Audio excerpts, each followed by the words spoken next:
অস্ট্রেলিয়ার ক্রিকেটার উসমান খোয়াজা এবার international cricket থেকে রিটায়ারমেন্ট নিতে চলেছে বন্ধুরা। কালকে এই অ্যাশেজ সিরিজের লাস্ট টেস্ট ম্যাচ, যেটা সিডনি ক্রিকেট গ্রাউন্ডে হবে। আর এই ম্যাচটা কিন্তু উসমান খোয়াজার ক্যারিয়ারের লাস্ট ম্যাচ। বন্ধুরা, উসমান খোয়াজা ওডিআই এবং টি-20-তে তেমন কিছু রেকর্ড নেই, কিন্তু টেস্ট ক্রিকেটে উসমান খোয়াজা দুর্দান্ত খেলেছে, দুর্দান্ত করেছে।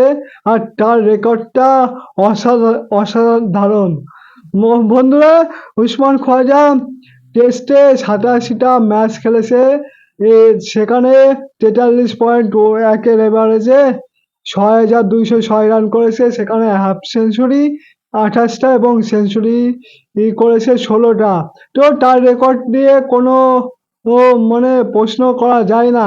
দুর্দান্ত খেলেছে কিন্তু উসমান খোয়াজা অস্ট্রেলিয়ার হয়ে টেস্ট ম্যাচ।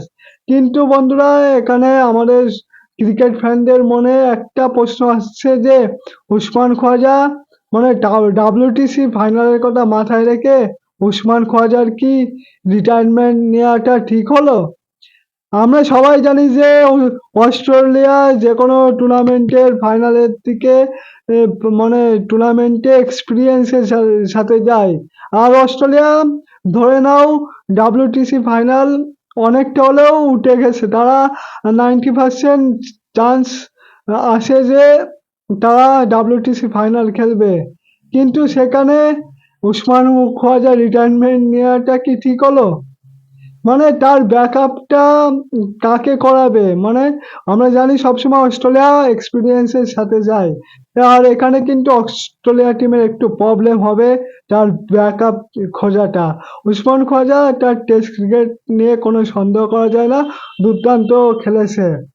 আর বন্ধুরা, কালকে উসমান খোয়াজার ক্যারিয়ারের লাস্ট টেস্ট ম্যাচ। আমরা চাইবো যে উসমান খোয়াজা একটা খুব ভালো খেলুক, সেঞ্চুরি করুক।